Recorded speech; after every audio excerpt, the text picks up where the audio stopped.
All right, welcome to episode 7 of Modern Day Heroes. We have a incredible hero with us today, dude. Thank you. Personal hero of mine. We've been kicking it for, let's do the math, dude.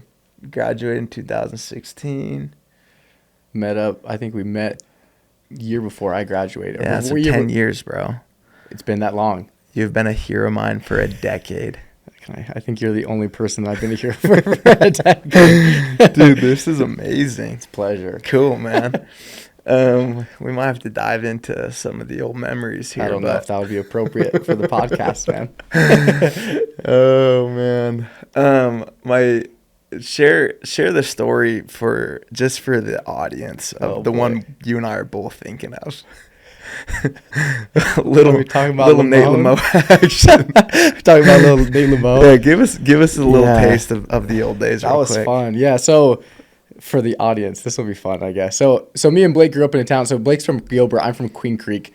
Gilbert is more of like the developed, the pretty boy town, and Queen Creek is more where the rednecks hang out. And so we had a buddy, Nate Lamo. Blake, for whatever reason, gave him the nickname of Lamone. And we're just hanging out. I'm sure it was just one day after high school. It was a super rainy day, or like post rain, so super muddy, and we were just driving behind the neighborhood. Blake's driving in this Camry, which to his credit, he had beat up a little bit himself already. Absolutely. And he was driving in front of my buddy who drove like a 2003 F-250, big old massive, decked out, lift, tires, everything. Big grill in the front with like the bumper. Yeah, the steel bar. Yeah, exactly. Yeah. So Blake's just cruising, comes to a nice little stop before we meet the main road.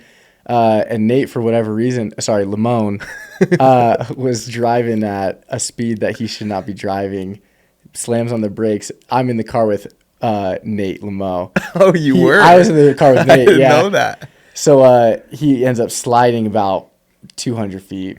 His car plows through the back of Blake's Camry and gives it a nice little dent to where it totaled the car. Blake then being the guy, and we're all friends, right? I mean, you remember this. So, and Nate's like, "Oh, we'll pay cash for it." The car's probably worth, I don't know, how much do you think the car was worth? $1,500. $1,500, but it was a treasure, you know. It was more the emotion behind it. And so Blake is like, "Yeah, totally. You can just pay cash for it. We'll get this figured out." And then our buddy just kind of ghosts you. You guys never talk again. Never pays for the car, anything, dude. And it was a little breakup of the friend group, you know. I still had to play both sides, but I was bitter for 3 weeks, and then we were over it. Oh man, what a treat! Fun times, dude. Good old Queen Creek, bro. That's where it all began. Yes, sir. Well, I'm excited to dive in today. One thing that I am interested in diving deeper in today is just kind of your entrepreneurial journey. When I think entrepreneurship, you're a name that comes to mind. And I think you're brilliant as far as branding, marketing, and I just kind of want to dive into that a little bit, and then just kind of the origin. But back in, 2017, you get back from your mission. Yep. Give us the breakdown, kind of give us the origin of, hey, I'm going to go start my own thing. Because most people come back from their mission and they say, I'm going to go to college, I'm going to go get a degree in business management, and I'm going to go find a job, salary, whatever it may be. 100%. Nothing wrong with that.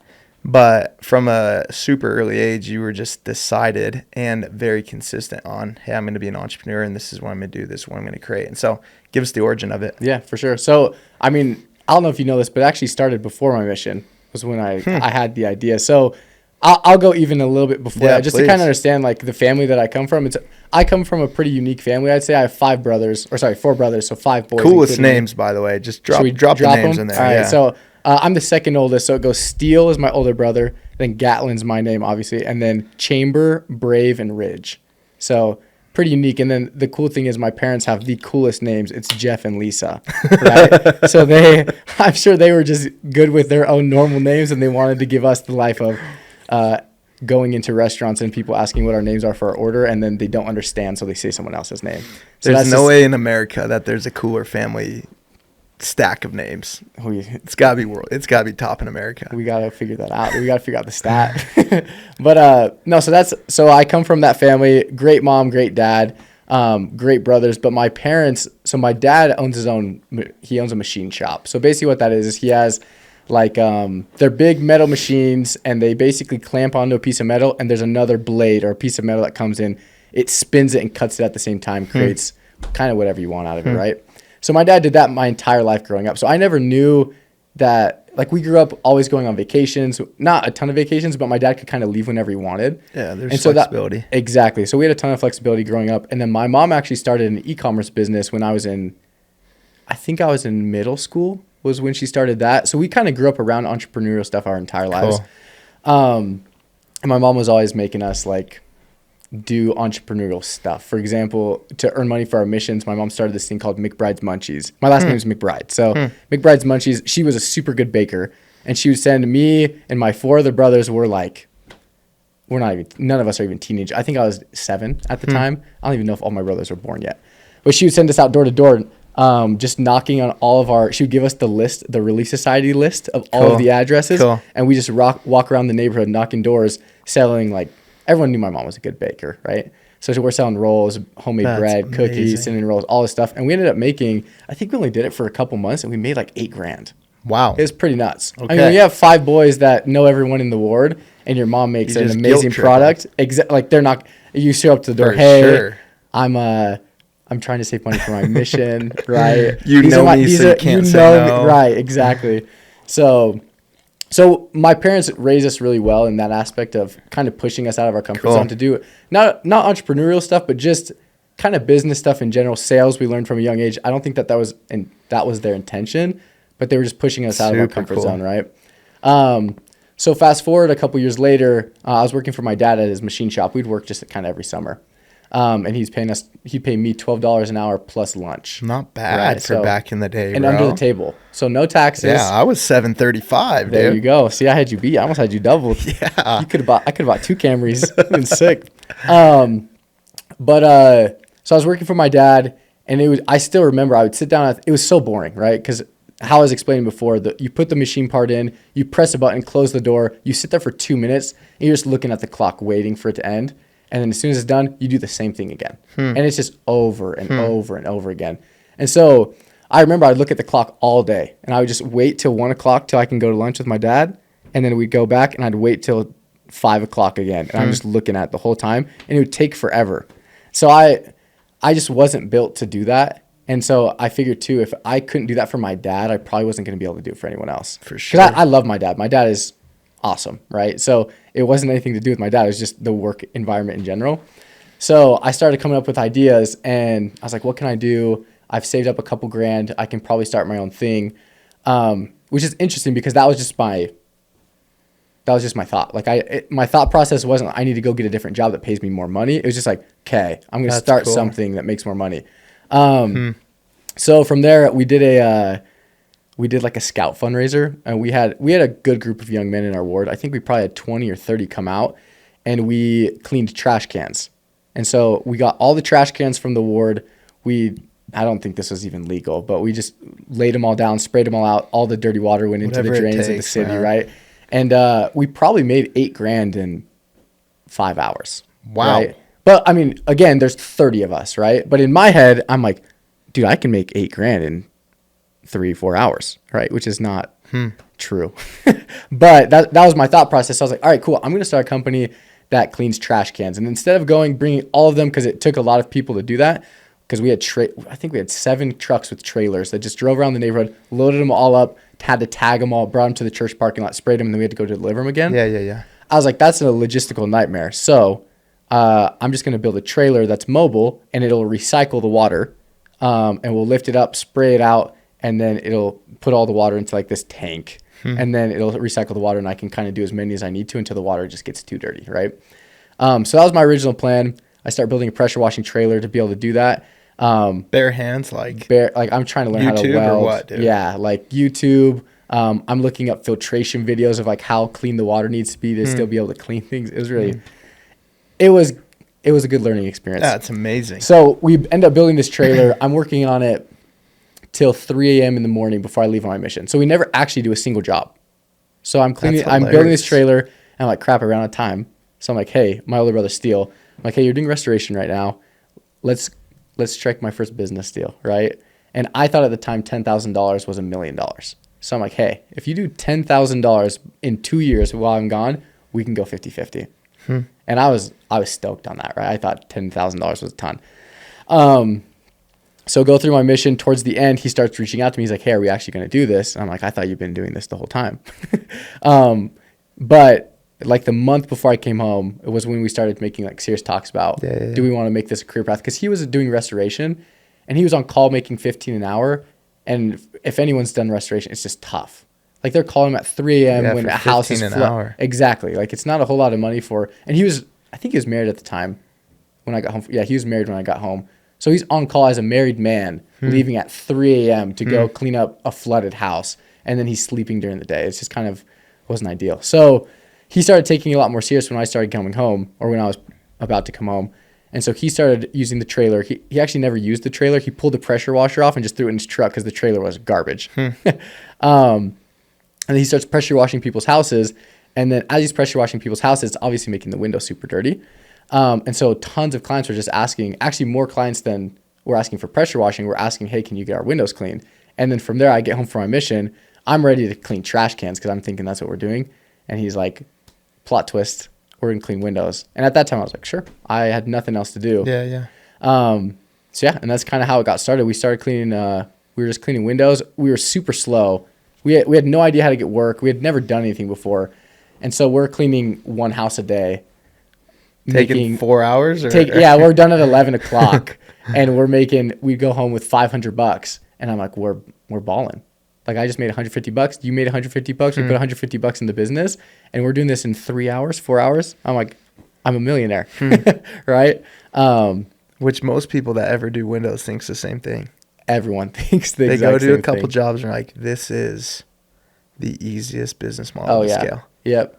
And then it turns out that it's not as easy as you think. Right. But yeah, that's kind of the origin. So Interesting. Yeah. So then you and Steele start trying this out. At what point does it click where it's like, all right, I'm gonna put both feet in and I'm gonna go create this, like not going the school route, not gonna go get a job, like I'm gonna lean into this and build this. Right. So I think I actually had two come to Jesus moments with entrepreneurship, where it was in Arizona when I was with my brother. The initial one was we were just going into clients' homes and we were just normal guys. We were clean cut. We showered. Like we were good conversationalists and people really liked us. And that was something that people weren't really used to, which I thought was really interesting because my mom has 5 boys, so we never had service industry workers at our home. Right. Like my mom got free clean windows. We cleaned the house every Saturday. We fed the animals. We took out the trash. Like if we needed anything done, landscaping, we're picking weeds every Saturday. So I never really experienced the whole like home service technician stereotype. Yeah. But you see it in the movies of like the plumber with the butt crack and all that. But that's what people were used to. So me and my brother were coming in, return missionaries, clean cut dudes, and we were just great conversationalists and worked hard, and people loved it. And so we're like, I think we're onto something. If we can hire people and build a model where we can find people that are like live similar lives to us, that are responsible, that are reliable in the client's homes, and they can trust them, people are actually willing to pay more money than normal because they're used to having guys that they don't even feel comfortable with in their home, and they just that's just what they get, right? So that was the first one where I'm like, we could actually this could be cool. Like we could build something great out of this. So we started building a brand behind it. I remember we got our first company shirts made, and they were. What was it called? It's called Mint. Actually, it was called Mint. Yeah, it was called Mint, but the logo is really bad.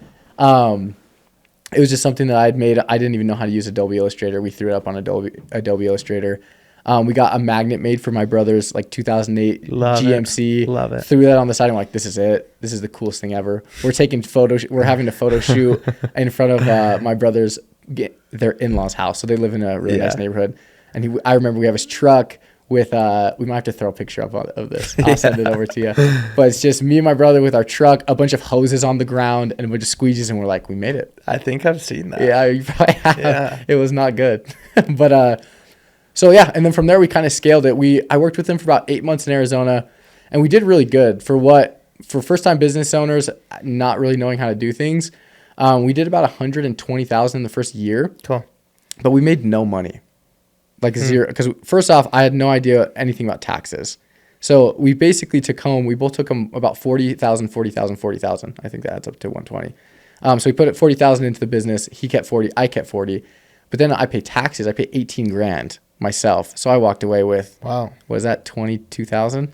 It's not a lot. And then my brother, on the other hand, is married with a kid. And so, I mean, he paid nothing. He got 22,000. It's not gonna cut it. So, so I started thinking of other things. And at the time, I think $100,000 is a massive business. I'm like, maybe this isn't gonna work out, right? So I tell him I want to go to school. I just started feeling like I should. I have the mentality of I don't want to do anything that everyone else does. So I had the feeling I should move to Utah. But I'm like, I'm not going to go to Provo because that's what everyone does. So I'm going to be different. I'm going to go to Salt Lake. Oh, I remember this. So dude. I go to the U. I'm there for a semester, and I'm just doing. My plan is just to do Mint on the side, just to make some good money through college. And my original plan was I wanted to study finance, and I wanted to be an angel investor. Yeah. Which I had no idea what that meant, but it sounded cool. Like I grew up watching like Shark Tank. For sure. I grew up watching The Profit, and I thought the guy that Marcus Lemonis, I thought he had my dream job, right? Yeah. Turns out if you looked in that show, none of the investments were very profitable from that really? show. Yeah, that's why. Really? Yeah, it was just really hard because he's doing it for the show, but a lot of the people that he was going into business with just weren't great entrepreneurs. Sure. So sure.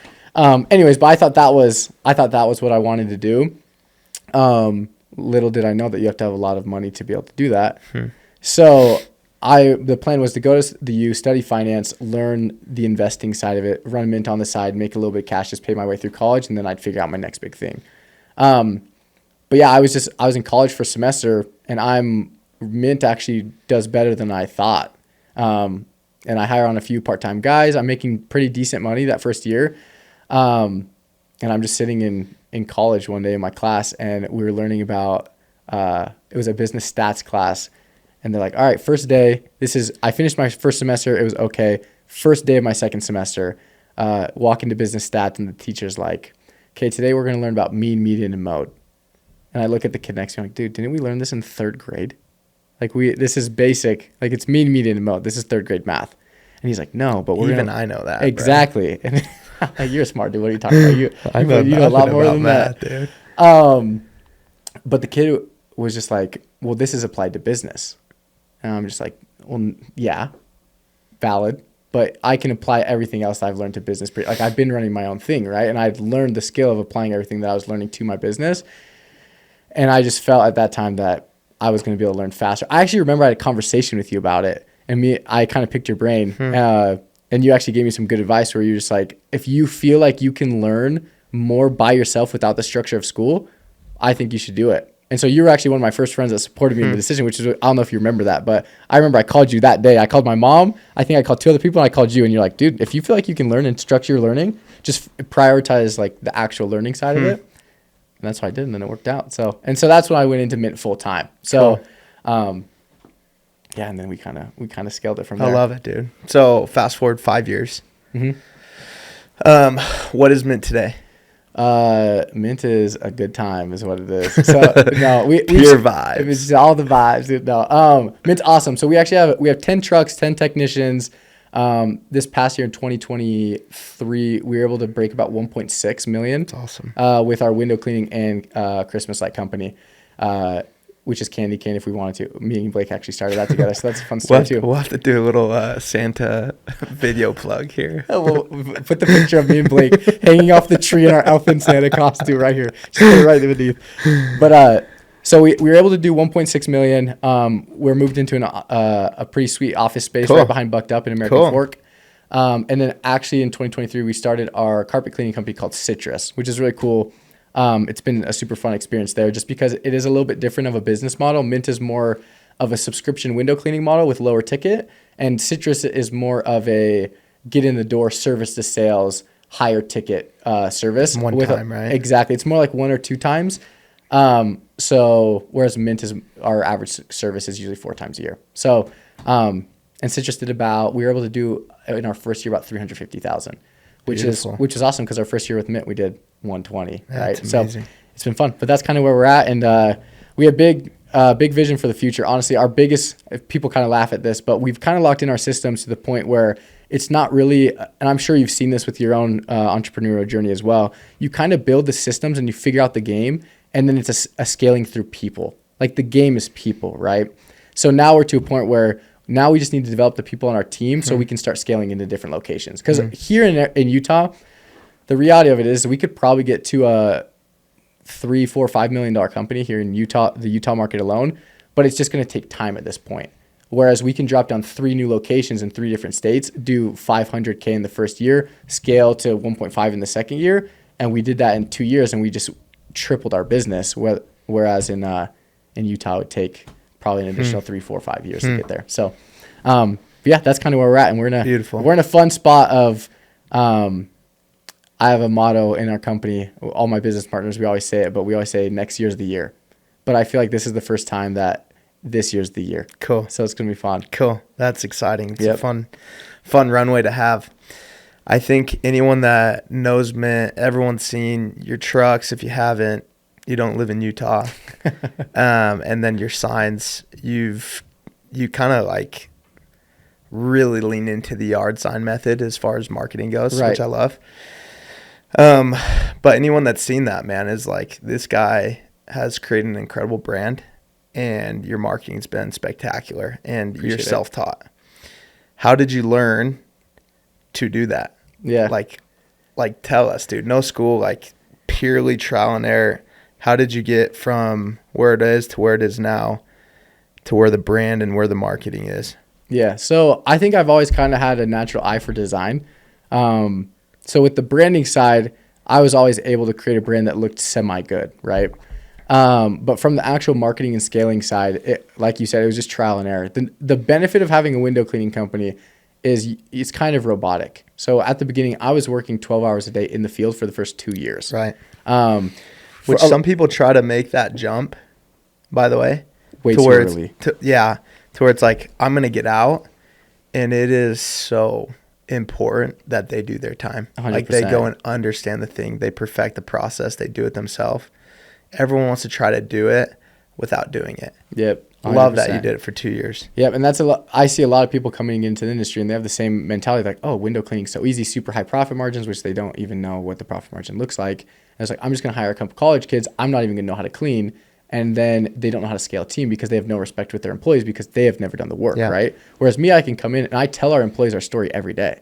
And I'm like, hey, I started this business with me and my business partner, Ian, who we brought on a year later into Mint. And we were working 12 hours a day, every day in the field, grinding, figuring it out with way worse equipment, way worse trucks than you guys are dealing with now. So we've earned our stripes, right? But the benefit of that, going back to how we learned it, right, was I had the benefit of all day, every day, I'm doing a very robotic service. So 8 to 12 hours a day, I'm listening to podcasts and books the entire day. So I probably listened to 30 books a year for 2 years. Yeah. All of the basic books, right? Like Think and Grow Rich. Yeah. Why am I spacing business books? Ultimate Sales Machine, like these basic entrepreneurial books, but I just went through all of them. And then I'm listening to podcasts as well. And I think I binged 4 people's podcasts that have 300 episodes, just going through. And that was kind of my school, honestly. So it was really cool. Like I was in a spot where I was learning to build a business while running my business, and I can do it simultaneously. So honestly, I would kind of put all my knowledge that I know now to business on those 2 years that I kind of, the basic knowledge that I have to get to this point, from just doing the service and then just learning the whole time, just listening and applying it at the same time. And that's the thing. My feedback loop was really fast because I would learn something and I could apply it instantly. It wasn't like, I'm going to read this book, I'm going to listen to this podcast, and then maybe I'm going to start a business in 2 years. It was like, I'm going to apply this tonight when I get home. So I think the learning side of it, I was able to learn it really quickly because the feedback loop was really fast. Really cool. And then, it kind of just got us to where I was able to eventually get out of the field. And then I started learning like big business, like big boy business lessons. Whole different phase. Yeah. It wasn't so much anymore, how do we get work? Because we had that pretty much dialed. It was like, okay, how do we scale a team? How do we build a system that can drop into multiple locations? What do the comp structures look like? Like there was a lot of interesting things that if you just tweaked a little bit, you could make a lot more money. But at the beginning, I wasn't even, it was just get more work and like learn how to build something that was great, like build a great service. So It's interesting what you said about learning podcast books, Audible, the whole thing, YouTube. You and I could read the same book right now. It could be world class, but because we're in different phases, you might not even like the book. Right. I might like the book, or you might get something completely different out of it. And so it's so cool. You were in a phase where it's like, it was application time. And so anything you read that kind of had to deal with it, probably you were just so stoked to get it. Oh, it was blowing my mind. Yeah. I'm like just golden nugget after golden nugget after golden nugget. Yeah. So people are like, dude, you should read this book. And it's like, before I go to read a book, I say, am I in that phase where if I read that book, I'm actually going to be intrigued and am in a spot where I can apply it? Right. Because there's so much, dude. Like I'd love to sit down and read every single book on marketing, you know, Right. but I'm not marketing right now. So therefore it doesn't apply to me Exactly. at all. Entrepreneurship, in my experience, it's the ultimate roller coaster. Incredible moments, super high, and then also super low, dude. Super low. Sometimes you go to bed at 2 a.m. and you wake up at 4:30 a.m. and you go to bed thinking of the problem. You wake up with the problem. You wake up with 3 more problems. Yeah. And it's all up to you. And Right. so the burden can be really heavy. And there's a quote that's like, entrepreneurship, it's lonely at the top. Have you felt that? And tell us how you've navigated the roller coaster of entrepreneurship and maybe the loneliness at the top. Right. So I actually think that like loneliness at the top is a choice. Like there are so many people that build businesses and that are super high caliber people. And if you're to that point where you're doing okay, you can surround yourself with similar people and you need to get out of your box, right? But at the beginning, I think it's a lot more lonely at the beginning because you just don't have the resources. Startup mode. Yep, exactly. Like I did not have the resources to bring on the caliber of people that I wanted to even work with. Yeah. The caliber of people that I wanted to partner with. So the way that I navigated it was I actually took on, and I wouldn't really recommend this for everyone. I do recommend finding partners, but partnerships are tough. Like, I mean, me and you are business partners and we all know how hard it can be even with your friends. Yeah. And so I think finding the right business partners with different skill sets is super important. Like for example, when me and you worked together, we basically had similar skill sets. Whereas now I've been able to build a team that we don't have the same skill set. We just complement each other really well. So that was where I remember I was just super lonely in the business. And then I brought on Ian, my business partner, who we grew up with. You know Ian super well. And he started doing the service manager side of it. And now we could share a little bit, right? Like now I knew if something messed up with the technicians, we were in it together. I didn't have to wake up at 3 a.m. in the morning and be like, crap, my technician did this. It was like, hey, 3 a.m., call Ian. Hey, our technician did this. And we could share the burden, right? So that was super awesome. But I was still in charge of most of the business side. And then I was actually able to bring on another business partner that I loved the marketing and the sales side and building the customer experience. And he was very good at recruiting, building teams, hiring office staff, driving results as in like, these are the KPIs and like managing the team to hit their KPIs on a daily basis. Whereas me, I'm not good at that at all, right? So I was able to bring on these business partners that I could share the burden with. And now it's awesome. Honestly, anytime we have a problem, we go to it as a team. And it's never, hey, obviously people are in charge of their own KPIs within the business, but it's never like, hey, you didn't perform. It's like, hey, this is something that's happening in the business. This is a problem that we have. You're in charge of this. How can we help you? And it's very much like, it's not lonely anymore, right? Yeah. It takes a lot of the stress of, oh my gosh, this entire burden is on my shoulders. Now it's all on all 3 of us and we share it. And we actually have another business partner that runs Citrus as well. So we're all just bouncing ideas off each other. We're helping each other out. And then also gives us the flexibility for the first 5 years, I didn't take a vacation at all. My family's going on vacations with all my brothers, all my sister-in-law, my nieces, nephews now. And I was like, I can't take time off. And now starting last year was the first time that I started going on vacations with my family again, like taking time off because I have partners that they're very capable. And it's like, I can leave for 2 weeks and they run the show and then they leave for 2 weeks and it's like game time for me. Right. So, I wouldn't really say I think as I like kind of build my entrepreneurial journey, I think it's actually going to get less and less lonely as I scale. Good. And I think that's how a lot of people should look at it. Like, yes, the beginning is lonely, but I think you should surround it doesn't have to be with partners, right? Yeah. But there are so many people out there and you just have to you have to reach out to people that are in the similar boat as you, especially because in 5 years, when you're like, imagine if we would have if we would have known where we're at now 5 years ago, we would be so proud of ourselves. Yeah. And like, I think that we probably would have spent more time developing our friendship, even though we're great friends, right? But I think that we would have maybe prioritized that a lot more because we see the benefits of it now, right? So I don't know if that answers your question. I love that. I love that. Support systems, everything. Anything I've been involved in business-wise, sales-wise, organization-wise, leadership, human behavior, managing people, every single person that does any of that gets to a point where it's like, holy smokes, how do I scale this thing? Right. Dude, like any business, product, service, you name it. And I'm in the business of scaling people, right, which is incredible and exciting, but also has its unique challenges. And like, dude, how do I do this? Because it's not like I can manage 60 people at once or 100 people at once. Same for the service industry. You're trading time for money. You're not selling a product that we can go mass produce 3,000 and ship them out. Which has its unique challenges and opportunities as far as scaling goes.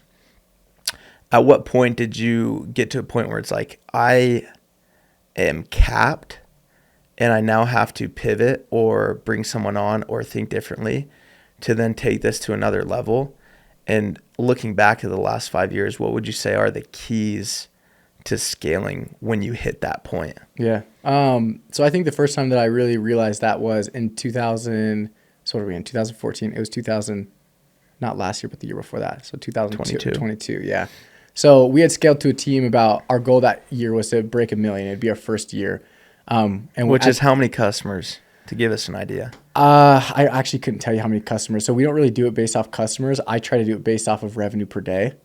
With the service industry, there's a lot of variables that go into how much a job is worth. Estimation of jobs, maybe? So we're looking at, so right now with 1.6, we're doing about 45 jobs a day. So to hit what I would say about holy like smokes, 27-ish a day is what you'd need to do. Thousands then. Yeah, you're doing a lot of clients. But we're servicing it with these technicians. And honestly, at the time, our technicians were not up to par with our standard that we needed.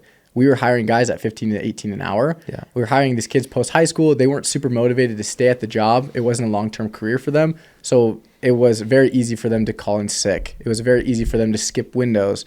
This was the first year that we'd really scaled. Like, we had doubled our workforce. And so our quality started decreasing quite a bit. And that was the first time I was like, I'm not okay with this. Yeah. I'm trying to build a business that creates an amazing service, and our people are our product, right? You're saying we don't sell a product, but the people that we hire are the product that we're providing. A homeowner can go out and find as many people as they want to work, but our job as like service business owners is to find the higher caliber talent and provide that for the client, right? And train them to be those people as well. And we weren't doing that. So we had to go back to the drawing board. We're like, dude, what is wrong with this? Like, why are the guys not providing a good quality service? Even though our training program was really good, they just didn't have the motivation to do it.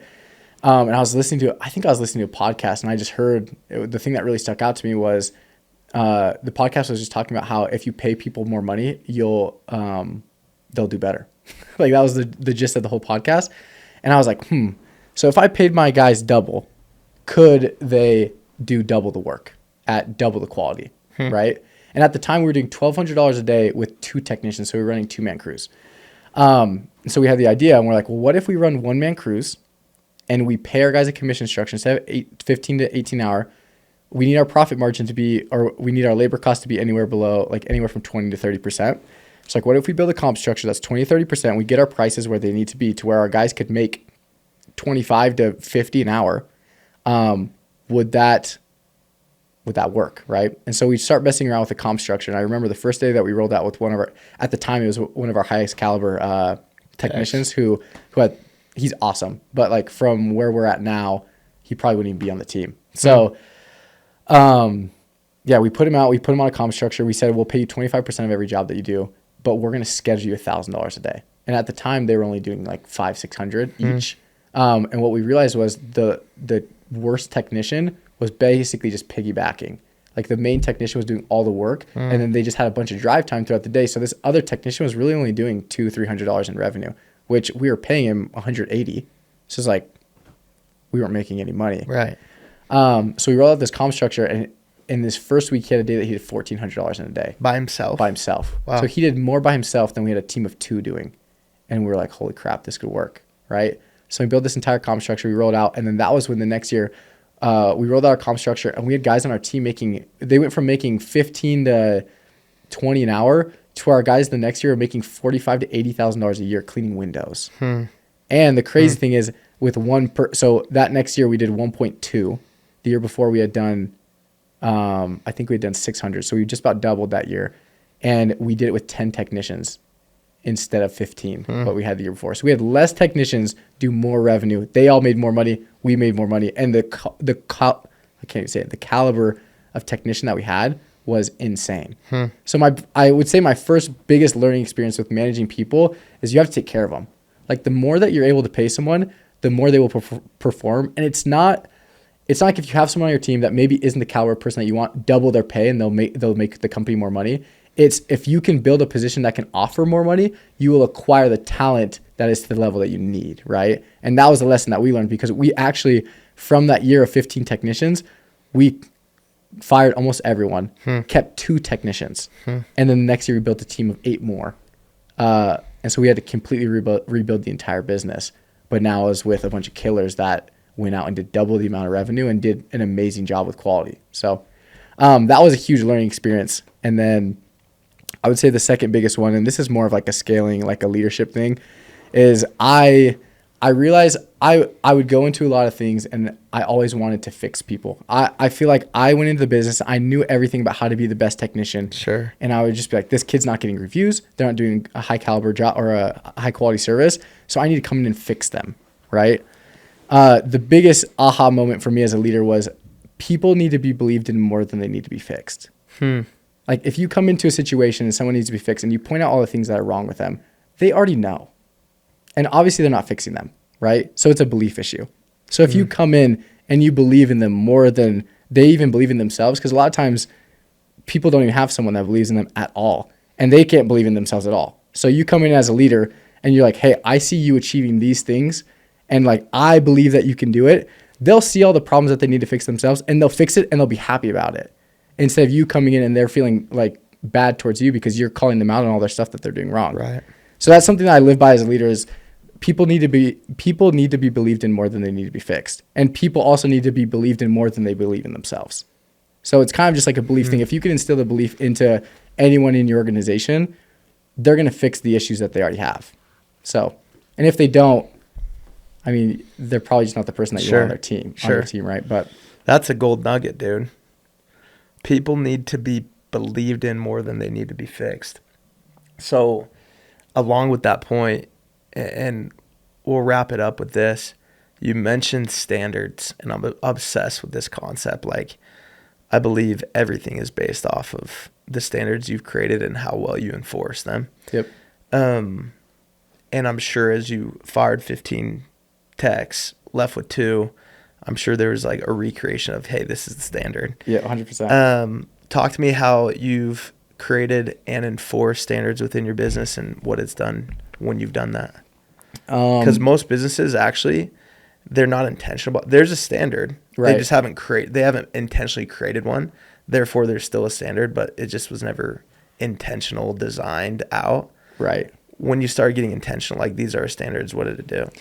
Yeah, I think a lot of companies have standards, like you said, but they might be intentional with creating them, but they're not consistent with implementing them.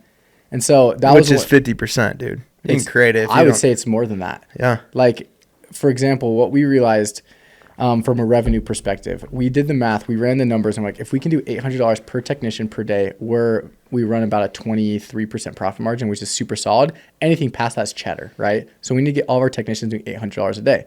We do in our head, we're like, cool, we need to do $800 a day. We have 10 technicians, we need to do $8,000 a day to basically make a 23% profit margin. If we can get our team past that, that's awesome. And we would have days that we would do $8,000. And so we're like, we're great. Like we're in my head, we'd have a couple days like that. So like, oh, the average must be $8,000, right? Turns out those were just the high days, and we'd have days that were doing $4,000 and we weren't talking about it. So one thing that we do at Mint, which is really awesome, is we have morning meetings with our guys every day, and we go through the personal KPIs and the team KPIs. So we go through each, and like we have a leaderboard, and it shows this is how much revenue you did that day, this is how much the team did in revenue that day. And if we're hitting the number that, if whether it's $8,000, $9,000, $10,000 a day that we need to be hitting, we can be like, awesome, we did a great job. Or if we did 4,000, what happened? Did we have a bunch of reschedules? Like, do we have misquotes? What was the issue? We can talk to our office staff. We get with our leadership team together. We come up with a solution instantly, and the next day it's solved, right? And so I think it's like tracking your KPIs on a constant basis. I would say daily, if not a couple times a day. And then after that is like, if you're not hitting your KPIs, you need to come up with a solution fast. And like your speed to creating a solution and implementing that solution is key. So that, because that's what we did. And then from there, we literally went from doing on average probably about $5,000 a day. Within 2 weeks, we were doing $8,000 to $9,000 a day just by being consistently checking the KPIs on a daily basis. So I would say that's the biggest way that you need to implement them is, yes, create them, be intentional. You need to know your numbers. You need to have broken down, cool, these are my profit margins. These are the margins that I need to hit. This is how much revenue that I need to do per day, or how many products I need to sell, whatever your business is. And then it needs to be tracked every day. And it needs to be brought up to your team. This is why this is important. And this is how it affects you every day. And then from there, you'll create a culture of consistency. And then it's just off to the races from there. And that's visual for everyone to see. Every morning, yeah, we have it up on. Cool. It's So on the totally TV. transparent. Everyone can see everyone's results. They see how much their team does. They see where they're at with the team. They also see how much the company does. Like they know our revenue, and I'm happy to show them. And they know how much money I make. They know how much all my business partners make. Because I don't think we used to be not transparent with our numbers because we thought that it would cause tension, but now it actually causes a bunch of understanding, and we can just be like, well, this is what I do to provide business money for the business, or provide value for the business, and this is why I get paid. And this is how you provide value to the business, and this is how you get paid. And so it's very transparent, and it's very easy for everyone in the company to know, like, if I want to make more money, this is what I need to do. Or am I not doing a good job? I already know. It's on the board every morning. That's powerful. So that's powerful. Well, dude, I'm grateful I get to learn from you. I love what you've created. I love what you're doing, man. Appreciate it, dude. This podcast is called Modern Day Heroes, dude. And so I've admired not only your entrepreneurial side, but also the type of friend you are, the way you carry yourself. Like, dude, nobody has anything bad to say about Gatlin McBride, man. Appreciate it. I admire you and I'm grateful for you, man. And I appreciate you spitting some wisdom. If we want to follow along the Mint journey or the Gatlin McBride journey, how do we do so? Yeah. So we're actually diving a lot more into content this year, which will be fun. We're kind of going back to our roots of branding. So Mint is dirty.mint, and then citrus is dirty.citrus. So it's not very hard to figure out. So that's what those are. And then I'm not really sure where I'm going to be doing personal brand stuff, but I'm sure you'll see it on the Mint pages. So we'll kind of dive into that. So that'll be fun. But I love it. Follow them on Instagram. Follow along with the journey. Thanks for coming on, man. Appreciate it, dude. Thanks for having me. You too, brother.